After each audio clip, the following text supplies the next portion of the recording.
এত আসতে ইসলামের এই জন্ম দেশের হয়েছে জন্ম, ইসলামের বিরুদ্ধে গেলে দেশ হবে ভিন্ন। ইসলামের বিরুদ্ধে যারা নিয়েছে অবস্থান, এই বাংলায় হবে না জঙ্গল স্থান। ঠিক না?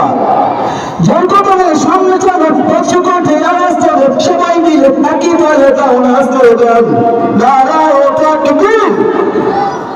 সবার থেকে আওয়াজ পাচ্ছি না, সবার থেকে আওয়াজ চাই, নারায়ে তাকবীর, নারায়ে তাকবীর। দিন ইসলাম, দিন ইসলাম, জিন্দাবাদ জিন্দাবাদ। মুসলমানের এই দেশে নাস্তিকদের ঠাঁই নাই। ঠিক না? নাস্তিকদের পক্ষে যারা, তাদের কোনো রক্ষা নাই। মুসলমানের এই দেশে নাস্তিকদের ঠাঁই নাই, নাস্তিকদের পক্ষে যারা, তাদের কোনো রক্ষা নাই। এই দেশে থাকতে হলে কোরআন মানতে হবে। ঠিক না? কোরআন না মানলে তারা বিতাড়িত হবে। জনগণের সামনে চলো, দর্শকদের আওয়াজ চলো, সবাই মিলে একই তালে দাও না স্লোগান, নারায়ে